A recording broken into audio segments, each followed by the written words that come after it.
Hello, everyone. I'm Debbie Wiseman. It's so lovely to be with you again and join you again on Viking.TV. It's been, I think, nearly 2 months to the day that I was here on this lovely webcast. And I'm also not only a musician and composer, but I'm also a very proud godmother to Viking Herria. And very soon, we hope we'll be back on the river, back on the ocean, sailing again and enjoying the wonderful Viking cruises that we've all been missing so much. Hope you're all doing well in lockdown. It's been pretty much easing here now in the UK. Shops are starting to open. Things are slowly getting back to normal. Still no hairdressers, sadly, but we have to make do and do the best we can. But we're slowly beginning to feel like it's coming back to some sort of normality. I've been working on a film since we last were together, a film called To Olivia, and it's the story of Roald Dahl and his rather turbulent marriage to Patricia Neal. And it stars Hugh Bonneville as Roald, and Keeley Hawes plays Patricia Neal, a very beautiful film. And actually, in January, when I started working on it, I was meeting with the director in the normal way. He was coming over and listening to the music, and we were having sessions, playing him the score at the piano. And then lockdown started in March and everything changed. And I had to find a way of working with him remotely. And we were doing just what we're doing now with you. We were sitting here and I was on Zoom and Skype, and we were playing the score to each other. Well, I was playing the score to him on Skype, and he was listening and making comments. And then a couple of weeks ago, we went into the studio and we had a remote recording session where all the musicians were sitting 2 meters apart. The director was listening remotely. Everybody was playing together, but distanced. And it was the most interesting experience. It actually sounded great, I'm pleased to tell you. The orchestra played beautifully and everybody was fine 2 meters apart. It was strange from a social point of view, from an interaction point of view, but actually it sounded great, and it gave everybody quite a lot of hope that things can start to return to normal, that musicians will be able to play again, artists will be able to create, with maybe theatres and cinemas will start opening. So it was an important first step. The other very exciting project that I've been working on in the last couple of months since we last met is something we're going to premiere this evening on Viking.TV. Now, it started from an email that arrived from the Senior Vice President of Viking, Karina Hagen. And Karina sent me this email saying that she thought that I might be rather interested in working with a friend of hers. She'd had an idea that we could possibly work together. And what did I think about meeting this friend of hers? Now, I always know that everybody that Karina's going to introduce me to is going to be great. And this lovely lady that she introduced me to started a whole sequence of events, which we're going to explore, and we're going to show you the results at the end of this program. And it is the lovely Elise Naccarato, who I'm about to introduce to you. She comes from the very sunny Canadian city of Burlington in the northwestern corner of Lake Ontario. And she's a conductor and a very lovely person. So I'd love to welcome Elise Naccarato. Elise, are you there? I am. Hi, Deb. Hi, everybody. Great to see you. This is really where we could do with a kind of studio audience clapping and cheering, isn't it? But we haven't got that. But we know people are watching and they're enjoying, and we'll assume that they're clapping and cheering and welcoming you here. Welcome, Elise. It's so lovely to see you. Now, for those who are new to your work, I know all about you, so I don't need to ask all these questions. But for everybody watching that's new to your work, can you tell us a little bit about yourself? How did you start? Where did you study? We know you're a conductor, but there are not that many female conductors. We know this, and here you are doing great work. How did you start? So even though I now live in Burlington, I'm actually from Vancouver, which is on the west coast of Canada. And when we moved to Ontario, which was now almost 15 years ago, I wanted nothing to do with choir. And my mom said to me, "Oh, come on, just go watch a choir rehearsal." I think I was about 12 or 13. And she said, we can go to this great choir that I've heard of called the Hamilton Children's Choir. And you just have to go watch. I'll get you a hot chocolate. You can leave at break. If you really don't like it, you never have to sing in choir again. And well, that was the beginning of history. And I met the most amazing mentor, Zinfira Polos, who is still a mentor to this day. And at age of 13, I said, I want to be just like Zinfira one day. Never thinking that that's actually where I'd be on the path to being. So fast track now, oh gosh, 15 years. And I've graduated with my master's in conducting from the University of Toronto. Oh, congratulations.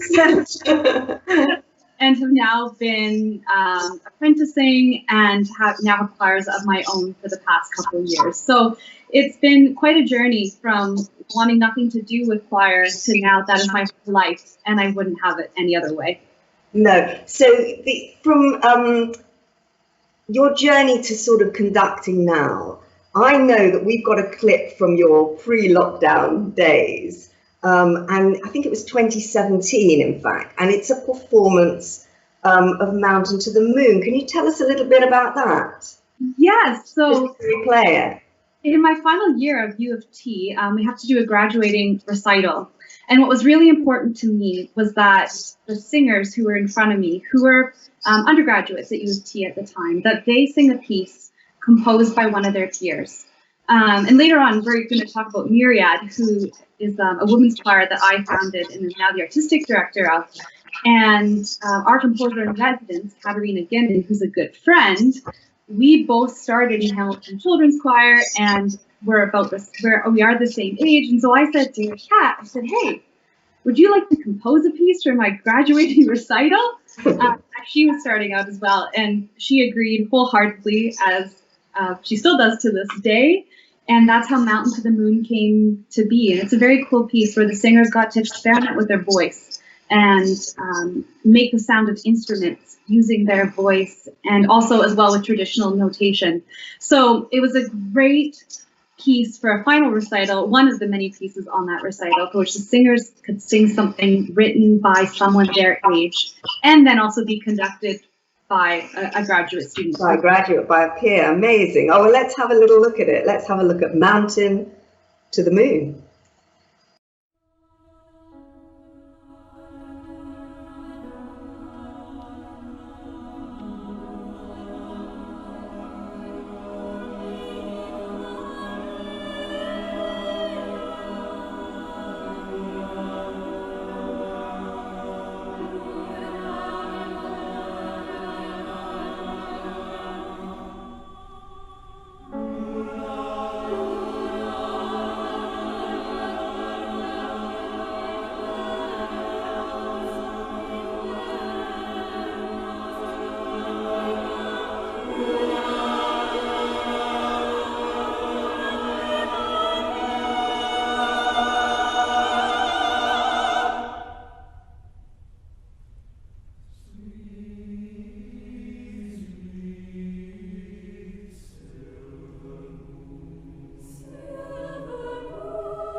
Lovely. Well done. Well done. That was great to watch. Now, tell me about how lockdown's been affecting you, because I know how it has been in the UK with us having to social distance in the orchestras and stuff. How has it affected you in Canada? Is it the same kind of thing? Yeah, very much the same. So we're just starting to ease lockdown restrictions here in Ontario. In fact, you mentioned getting your haircut. On Friday here in Burlington, hairdressers can reopen. So that's really exciting. So lucky. I'm so envious of that. So things are slowly easing up here. But in terms of making music, it has definitely been a challenge. And I think probably very much like yourself, things came to a very abrupt end. I spend most of my time with community choirs. And so the fact that our season was cut, I guess almost 3 months short, was quite shocking. And I actually remember the last rehearsal that I had, my women's choir, we went for ice cream. Totally unknown that we would not get another Thursday night. So that was definitely, it's been a shocking end, but it's nice to see that things are picking up and sort of getting back to normal. Sure. And tell me about Myriad, because this is your choir that you've put together. So tell me a little about them and how that all came about. So Myriad is my baby. About 3 years ago, we officially started Myriad. Before that point, it was just a summer choir. And it was a bunch of girls that I went to university with who we just loved to sing together, and we didn't have an outlet to continue to make music together. And of course, I'm sure as you know as well, it's much easier to find women who are wanting to sing than tenors and basses. So unfortunately for my tenor and bass friends, they got excluded from Myriad, and it started with 6 of us in my living room. And we did the music of Katerina Given, who comes back again because she, as a young female composer, needed an outlet for her music to be performed. Yeah. And 3 years later, we are where we are now. We're now a not-for-profit incorporation. The group is almost 30 singers, and all young singers. We're all between the ages of 19 and 35. Wow. So it's quite a unique ensemble in that way. And our mandate is to perform music primarily by female composers. So it's a really nice way to champion both female voices, female conductors, and of course the emerging music of some amazing female composers. So there isn't that much music. There's not that much repertoire for you to delve into, is there? How do you find the pieces to perform? Because we know there isn't that much music out there, not only for just female choir, but also female choir written by a female composer. That's you're putting yourself in a lot of problems there. A little bit, but it's so worth it. It gives us the great opportunity to commission works as well and to collaborate with female composers from all around the world. We're actually very lucky here in Canada, I think, to have more representation of female composers, especially emerging ones, than maybe some other places in the world. And it also gives us the opportunity to explore music by some of the unknown or lesser known female composers, like Annie Mendelssohn, Clara Schumann, who haven't written a whole ton for women's voices, but there's certainly some music out there. So, and I guess if you like a melody, you could probably adapt it in some way or perhaps arrange it for your choir. Do you do a little bit of that as well? I don't, but one of my singers loves exploring, so she's done it. So you can get stuff. Yeah, exactly. So let's have a little listen to Myriad. Now they're going to be performing One Voice. Just tell us a little bit about that piece and how that came about. So One Voice was a piece that we actually did because of lockdown, and it's not something that we would have done otherwise. But after a very abrupt end and ice cream, I've been thinking about, oh gosh, I need a way for the singers to sort of wrap up our season. And I didn't have any ideas. I'd heard about virtual choirs, wasn't so sure if I was a fan. And then I was just sitting at my desk one day, and One Voice, which is by a Canadian folk trio, the Waylon Jennings, just came on my Spotify playlist. And I thought, that's it. That's the piece. And it's through, we'll listen to a bit of it, but the text starts off with, this is the sound of one voice, then this is the sound of voices 2, voices 3, and this is the sound of all of us. And I thought, it's so simple, but it's the most beautiful message. And the girl said to me, okay, Elise, we'll do it. We'll experiment with this, but you have to be voice 1. I was like, okay, you guys have to deal. And that was history, and the project turned out beyond what I ever could have imagined. Oh, gorgeous. Okay, let's have a little sneak look at One Voice. This is the sound of one voice, one spirit, one voice, the sound of one who makes a choice.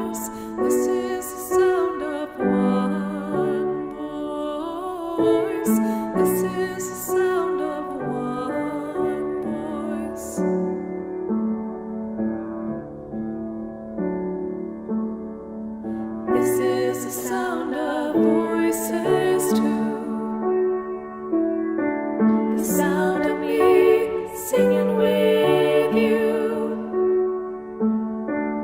Help each other make it through. This is the sound of voices too. This is the sound of voices too.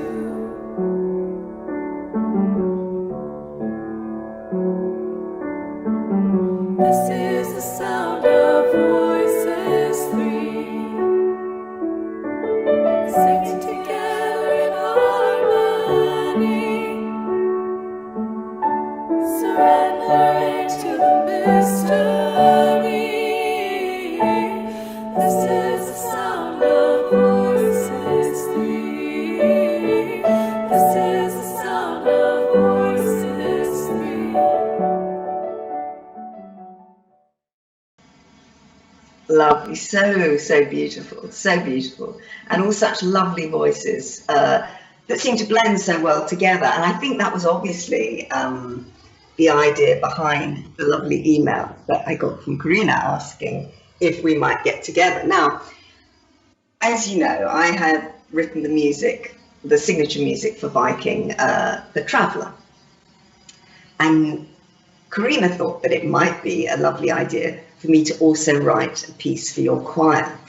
So we, as you know, we had an original, an initial Skype conversation about it, and she said to me, "Would you like to write a new piece? It's this wonderful choir." And I watched One Voice, I watched the video, which I loved, and I thought, yeah, this is going to work. This is going to be absolutely lovely. And then I had the idea about, we sort of talked it through, thinking about, well, what if The Traveller, that is already Viking's music, what if that was rearranged and written for your choir?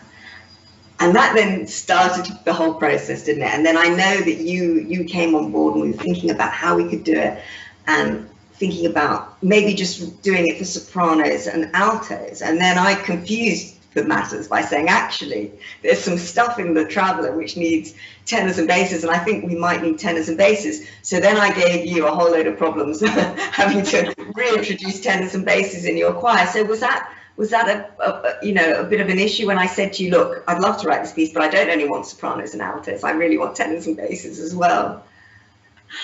It wasn't an issue. If I'm being honest, it did scare me ever so slightly. Yeah. I thought, oh my gosh, I wonder if I'm going to be able to find enough tenors and basses in relation to the amount of sopranos and altos that I knew that I could for sure gather to do this project.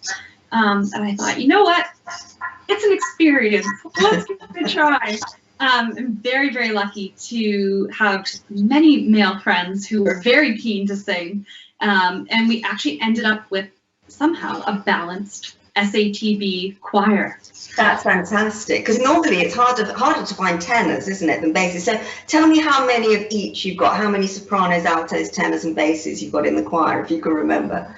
Yeah, so we actually have 40 singers exactly in total, which is a really nice number to work with.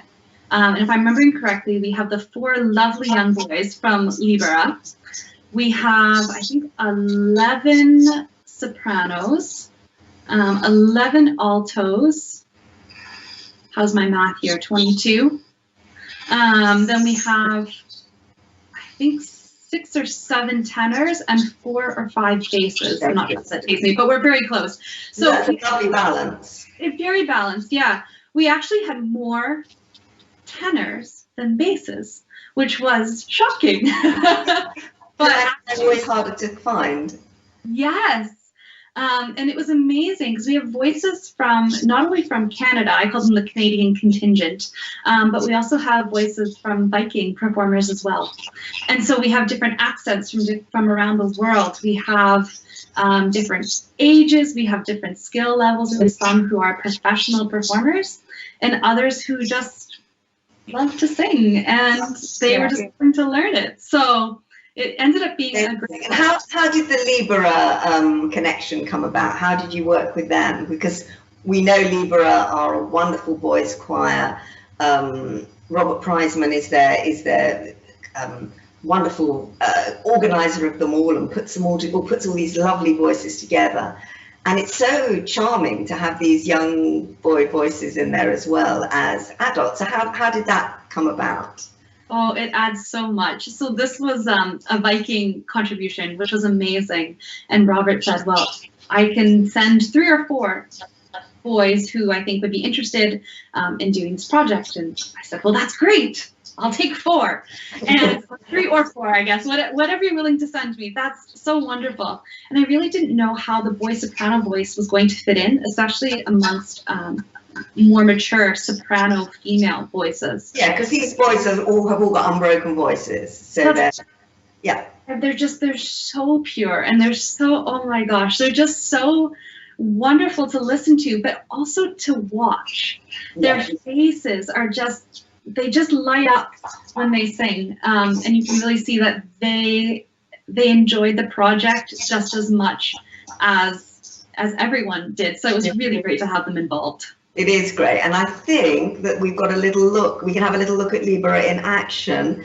I think this is them performing on a Viking ship. Let's take a look.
Hello, I'm Daniel. I'm 11 years old and I've sung with Libera since I was about 8. So that's 3 years with the choir. Hi, I'm Victor and I'm 12. I joined Libera when I was 8 because my big brother Sam had been with the choir. When I first joined, I was not that scared because my big brother and his friends were there to help me. There were quite a few older boys who had many more years of singing experience, and the fact that we had a whole men's section, tenor, bass, alto, was quite a step up for me because I'd only really sung one part in, the school choir. And so it was quite a fresh and new experience. But eventually, past the, starting nerves / excitement, was the knowledge that Libera is so much more than just a club where people sing. It's actually like its own little community, which I think that plus my excitement to come and learn some music and sing really keeps me coming every single week. You walk through the door and there's that sense of homeliness and welcoming, and it's just like its own home away from home. We rehearse 4 times every week, and on Friday we have a game session after our rehearsal. In that game session, we play table tennis, badminton, technical games, and even a game named Gaga, which is apparently American. As well as that, we also go on tours. Our tours last usually the whole holidays. Like in October, the Japan tour lasted my whole holidays, but it was the best holidays. Despite singing all our concerts from memory without the music in front of us, we do need to keep up our sight reading, as we are always learning loads of other pieces of music, and so we need to keep the music in our brains ticking along if we want to be able to pick up a piece of music and read straight off the page. As well as that, you may also see on our Libera YouTube page our Libera mini concert. For the filming, we had to put a green screen behind us so that the producers could detach us and put in different backgrounds from when we were singing, such as a clear blue sky, or even the sea, or even Ely Cathedral, which we were meant to be singing in last week. We were also able to film for Libera's own virtual mini concert, which took place on June the 6th. And we were equipped with this huge green screen, and I strung it up in my kitchen, but we were invited to put it up somewhere in our house, and it was great fun, and the green screen enabled us to disappear from our own background and appear in dense woods or floating in the air, and in Ely Cathedral, where we were supposed to be on June the 6th to deliver our actual concert, but that's when we released our virtual concert instead. I must not forget the Viking theme tune, which I personally like a lot. I was very honoured to be asked to sing this with a couple of other Libera boys. I can't wait to see what the final product looked like. Hope you are all keeping well. Bye! But despite the pressures of all this lockdown, I think that singing with Libera and filming for Viking has been a real breath of happiness. Wow, that's so great, isn't it? So lovely to hear those boys sing. It really is.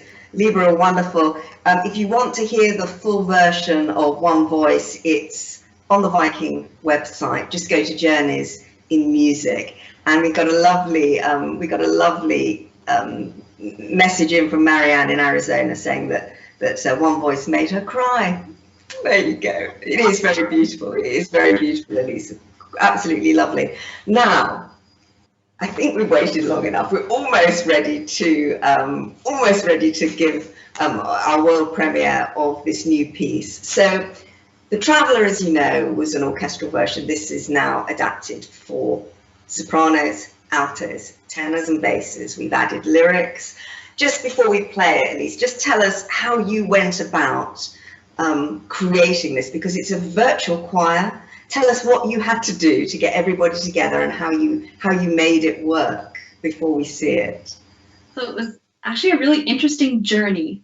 So Debbie, after you and I worked together and ensured that we had a copy of the music that you were happy with and that I thought was doable for virtual choir, I put together a list of names of singers who I thought could manage to do this, because they had to learn it on their own.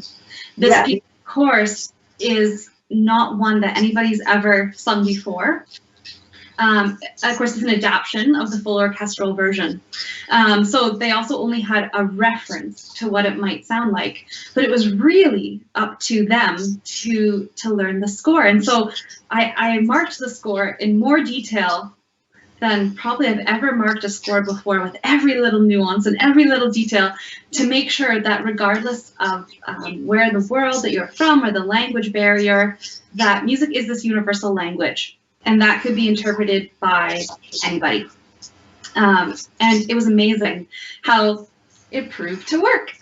So we got this, well, I guess you'll hear it very shortly, this very magical version of the World Traveler. So then once the videos were all assembled, everybody recorded them themselves at home.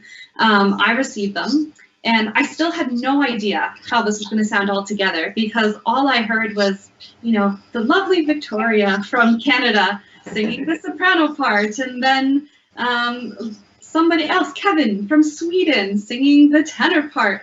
But I had no idea how they were going to fit together. And then the lovely team at Viking put all the videos, all the audio together, and it, like magic, we had this choir of singers which have never met, never performed together, and yet it's performing your beautiful. Yeah, it's an extraordinary thing. Now, I'm sure that people are going to have questions, and we'd love to hear from you if you've got any.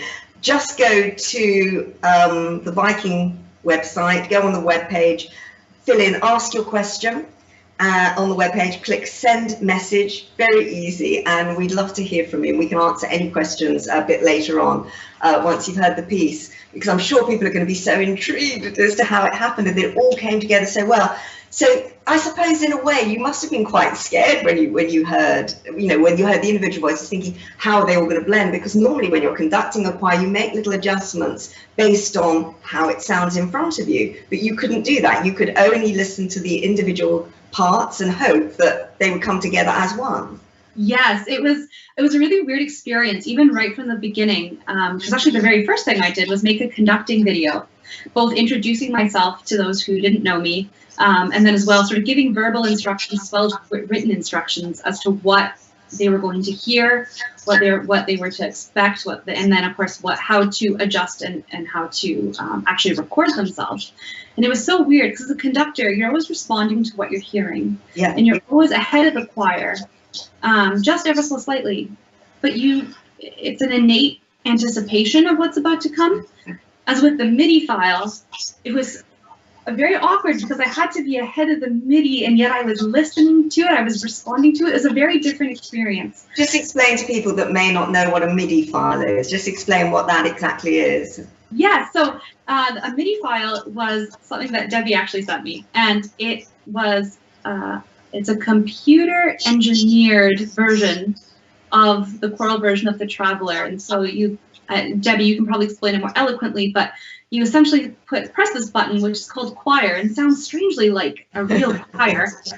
And it all of a sudden you get, without the words, it's just the melodies. That's all that you hear, but it gives some sort of context for the singers so that they're not singing to nothing. To nothing. So they could hear, so say they chose to sing alto, they could then hear what the sopranos and the tenors and basses were doing around them. So they didn't feel quite so excluded like they were just singing on their own. They could sing along and learn it in some sort of context, even though the context was just an electronic kind of sample of what the other voices were doing. Yes. Context. And it was weird because they had to do it so that they had a headphone in, so that when we got the recording on this end, we actually couldn't hear that MIDI file, but it was only for the singer. So that's why you'll see in the video that all the singers have headphones on of some various sort.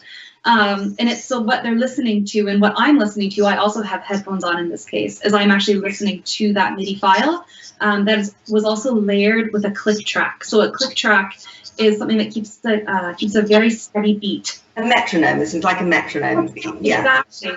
And of course, yeah, and the other thing that struck me is, of course, that when everybody's singing at home remotely like this, they're all singing their different acoustics, and not everybody decided to go in the bathroom, which is normally where there's the best acoustic.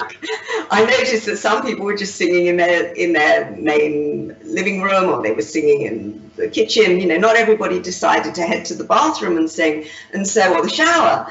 It's probably quite wise not to head to the shower, but you know, so everybody has a different acoustic around them, and then I was wondering how that affected you, how you were listening, because some may have sounded, you know, you sound quite dry when you're just singing in a dry room, but if you've got a lovely acoustic, if you're singing in a church or a concert hall that's designed for singing, yeah, the voice blooms in a different way.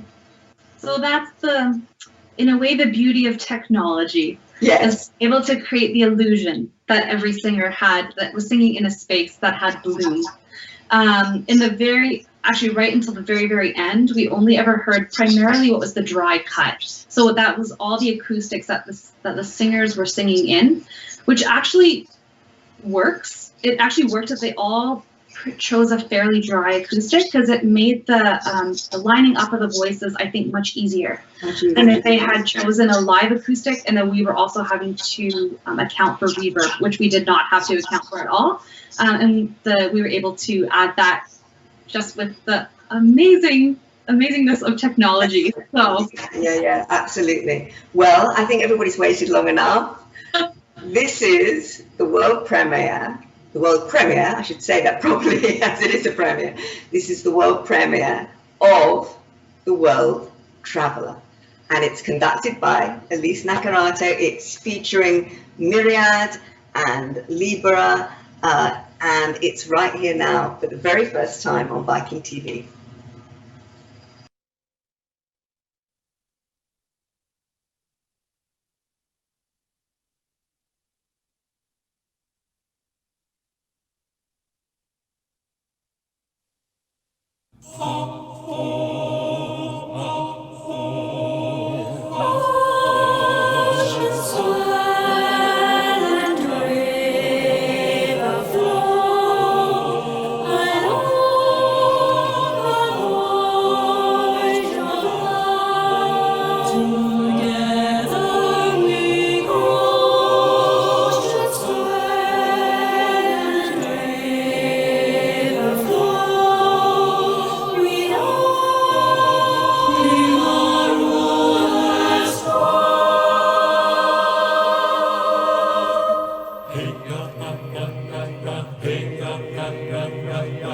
Such special memories, those places now known. Such precious days are these, the times and days. The future is unseen, and life is fragile. Still we pursue the dream. We travel as one sun. The sky is thundering, the light is frightening, the dark is beckoning far across the sea. The wind is whistling, the rain is threatening, the storm is coming. We have come to be the cheering calm. We'll come to know. Strike on, go forward, defend the true friendship, believing the power of young and brave. Take heart, draw comfort from those gone before you. Rise up in their memories of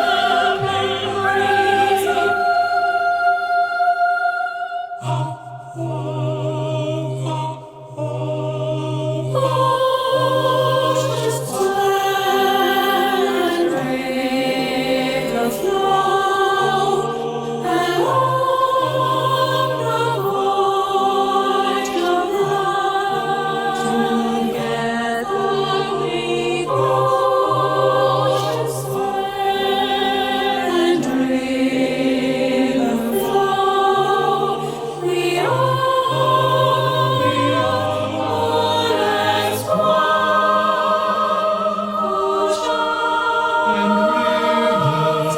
And memories and friendships and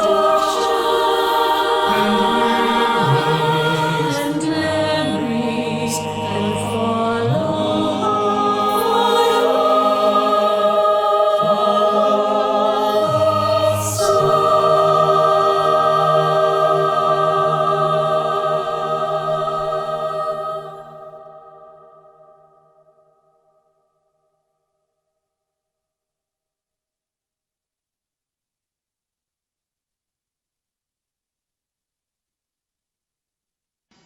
Oh, huge congratulations to Elise, to Myriad, to Libera for that really mind-blowing performance of the world travel. I don't know how you did it. I don't know how everybody managed to sing so beautifully separately and yet create a sound that is so unified and so beautiful. Thank you so much, Elise, for all your hard work, and a big thank you also.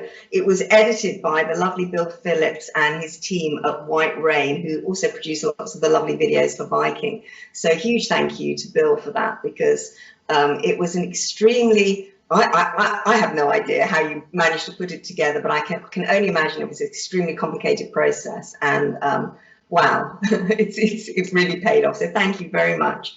And I think if you're watching and you'd like a copy of this piece, maybe to try out with your own choir or do a version of it yourself or sing it at home, we just really love to hear what you come up with. And you can get hold of the sheet music. All you have to do is drop an email to Viking.TV. The address is Viking@Viking.com. That's the email address. That's also the address if you wanted to send your finished recordings. If you want to have a go at it at home, you can send your finished recordings to Viking@Viking.com. Details are on the website.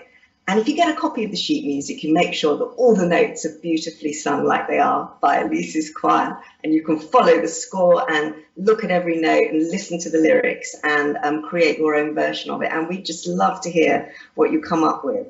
And I think we may have some questions for us, Elise. So we do. We do, and they're yes. going to be read out. We're going to try and answer as many of them as we can. There've been quite a lot. Yes, there have been. So we'll try and get through as many as we can. I'm going to kick off with a sort of combined conducting question. Harriet Monsott from San Diego, and combining that with John Abbott from Eugene, Oregon, is kind of combined conductors. Harriet asks, I have always wondered what would happen to an orchestra or choir if there was no conductor. Would it completely fall apart? And the second part of the question is from John, who says, do all conductors usually play a musical instrument, and do you play musical instruments? Two-part question. Well, we'll start with the second part. Well, everybody knows that I play the piano because I've just played it, and that is my instrument that I play. What about you, Elise? Do you play a musical instrument, another instrument other than your beautiful voice? I do play the piano, but my instrument of choice is my voice. So, but you learn the piano at school. Yeah. And college, yeah. And this thing about would a conductor leave an orchestra to fall apart is a very good question, actually. I'll let you answer that first, because you can get yourself in all sorts of trouble answering this kind. We can both do ourselves out of a job. But anyway, you go first. In the olden days, they actually used to not have a conductor. They used to have what we now call a concertmaster, or a modern day concertmaster. And the concertmaster leads the orchestra from within the orchestra. So there's actually nobody standing in front of the orchestra conducting. I think nowadays with modern music, we probably need a conductor because there's music now that's written that it's like, okay, wait 15 seconds and then cue the next entry. And so you're sort of thinking in your head, okay, 1 second, 2 seconds. So that does need a conductor to coordinate. And I think we do a lot more than wave our arms, despite what I think it's hard to describe what a conductor does. I mean, to be honest, the conductor is the only person of the orchestra that doesn't make a sound. And this is the funny thing, they've got this baton and they don't make any sound. But what they do is they interpret the music that's in front of them that the composer has written. And they create the performance with the musicians in front of them through that interpretation. So everything that you hear, every dynamic, every part of the phrasing, the structure of the music, the sound of it is created by the conductor. Now, at the performance stage, the musicians know what to do because they've had these rehearsals with the conductor, explaining to them how they want it to appear in the concert hall. So to an audience member, it can just look like they're very casually just not doing very much. They're just standing there waving their arms about. But that isn't the point that the conductor really has their biggest input, because the point that they input is at the rehearsal stage when they're working with the musicians, they're discussing the interpretation, the dynamics, the performance, the tempos. All that is absolutely the conductor's job, to shape the musical piece and to make it shine in the best way possible. And that's why when you go to hear a performance of a very famous piece like Beethoven's Fifth or a Mozart piano sonata or whatever, Mozart piano concerto, you will hear so many different interpretations, because that's the conductor. That's the conductor interpreting, and that's why you need a conductor. Otherwise, you've got 80 musicians in an orchestra, all with 80 different ideas about how it could work, and it would sound a mess because nobody would have a definitive decision, and the conductor is there to create that performance structure and definitive answers to all these questions about how should this piece sound. I think with choir too, we have the additional battle of text and Yes. making sure that that we say the same words in the same way and shape our vowels in a similar way. And I think that's what makes the virtual choir process so difficult, is you're really you lose that rehearsal process, or you lose the ability to respond to what you're hearing in the rehearsal process. And so you're really trusting the singers to interpret everything that, at least in our case, that you and I came up with to put on the score and the interpretation, and my interpretation of your score, Debbie, that they interpret it exactly as it was on As stage. it was, exactly. There isn't as much room for artistic expression from each person. They have to stick to what's on the page without wavering too much from that, because otherwise, if everybody did their own thing, it would sound a mess. Yeah. And we've got another question. Yes, I'm going to double up again. I've got two questions from the same young lady. I should point out at this point that Sophia is one of Elise's pupils. Ah. So I've edited out the question that was rude, and I've just put the questions in that were good. How do you make sure a conductor, this is Debbie, how do you make sure a conductor will interpret your music the way you hear it in your head? Oh, well, you have to put as much as you can on the page, and every phrasing, every dynamic, every dot and dash needs to be on the page. And my composition teacher was very strict about that and used to say, when you deliver a score, if you don't put any dynamics or phrasing or exactly what you want from that particular phrase and series of notes, and you give it to somebody, they'll just play it, but it'll be bland. It won't have the expression that's in your head. So every dot and dash has to go on the page. And that's what I do. I make sure it's different, slightly different with voices, because every voice is different. But when you're writing, you have to sometimes work within a slightly different kind of structure with vocals, because the human voice is capable of so many different things and different ways of developing the voice and showing off what you can do. But if you're writing for an oboe or a violin or a clarinet, the sound is there are varying degrees of excellence, but the sound is that of an oboe or a clarinet. You write exactly what you want on the page. And I can't leave Sophia without asking her a little supplementary question, because it's a curious one. So what is the instrument, the orchestral version of the Traveller, what is the instrument that sounds like twinkling stars right at the start of the orchestral version? Well, the twinkling stars, that was exactly what I was trying to conjure up in the music there, Sophia. So that's very clever that you thought of that. And it is actually called a mark tree. And what it is a series of little kind of bell-like, it's a percussion instrument, a series of little bells that you just run your finger along very gently, and it creates a lovely tinkling, sparkly sound. And it was to sort of give the impression that we're setting sail and our journey is beginning and dawn is, rising, the sun's coming up. And it was just to sort of try and, the twinkling lights on the river, it was just to try and conjure up that image of setting sail for the first time. And it's a very delicate, lovely percussion instrument. Lauren Paparoni from Ocala, excuse me, Lauren, if I haven't pronounced any of that correctly, says, how long did it take to put together this virtual choir piece? And she says she hopes that you all get to sing together in person someday soon. Oh, well, we hope that, don't we, Elise, as well? Yes, How long did it take? You can answer that question. How long did it take to put together, roughly, from the moment that I first dropped the score on your desk? I think we're looking at couple months, Debbie, if I'm thinking correctly here. The longest part of the process is actually waiting for all the videos to come in and just making sure that they come in a format that we can use and that there's no hiccups, and that upon sort of one listening, even just myself, making sure there's no glaring issues that the singer might have to redo again. So I think it does take a while, but it's all the waiting that takes a while. Yeah. Versus, and everybody has to learn it as well, don't they? We had to give them time to learn their individual line. Yeah. So it does. The virtual choir takes time, and I think the parts that take the two biggest chunks of time are getting all the instructions and all the instructional videos out there, and making sure that it's really, really specific, and then giving the singers time to learn the music, and then the editing process. Of course, with 40 different voices, you can imagine that the poor editing team had to go through, oh gosh, there was hundreds of emails sent back and forth. Really? Just to make sure that every little, especially with vocal music because of the text, to make sure that every little T was together as close as we could possibly get it.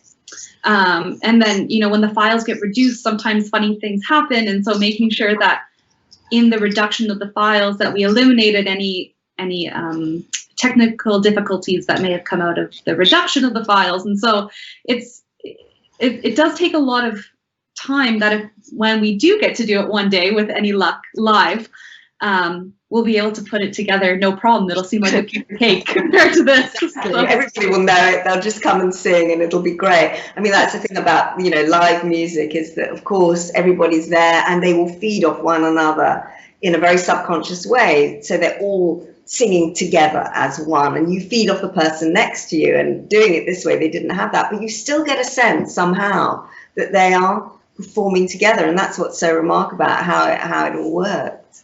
Yeah. And we've got another question. Yes, I think that answers Arlene Boak's question from the USA. She says, how difficult is it to assemble a virtual choir? So Arlene, I hope that answers your question about the technical aspect of it.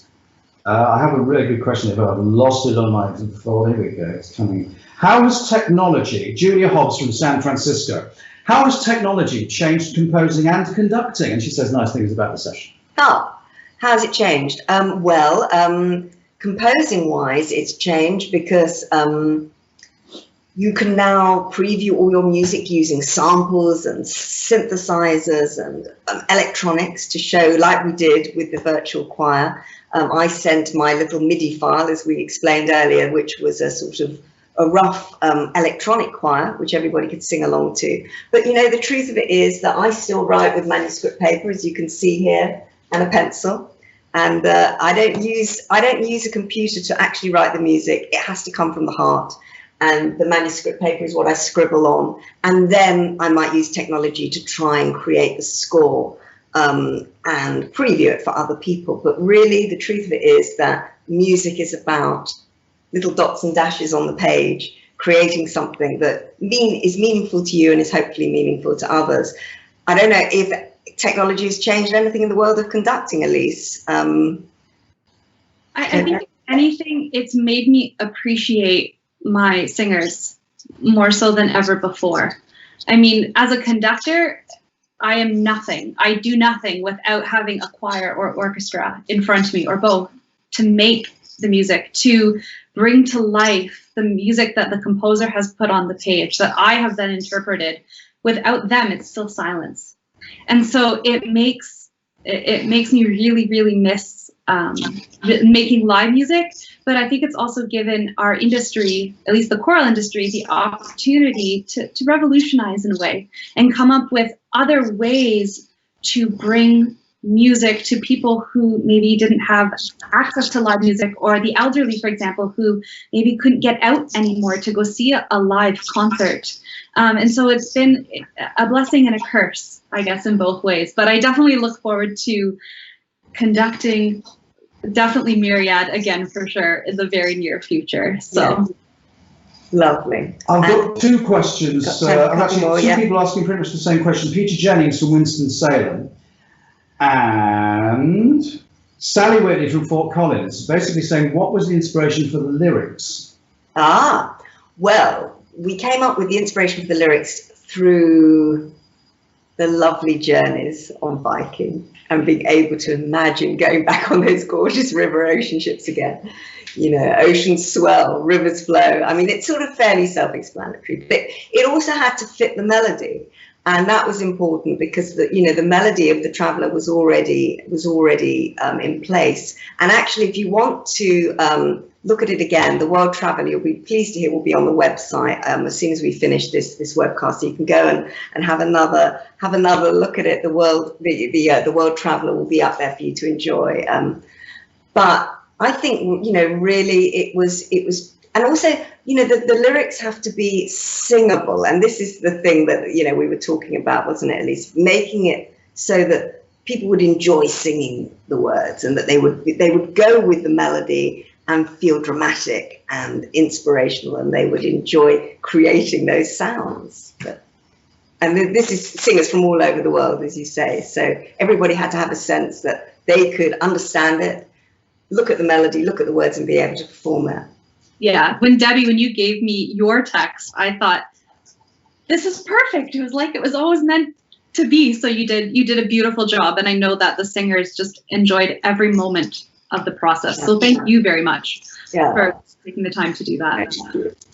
Great. We've got time for one more question, and then one more. It's a bit of a cheeky one. It's for Elise. Kathy, I'm going to go with Swigart for your surname. Please accept my apologies. I'm from Garden City.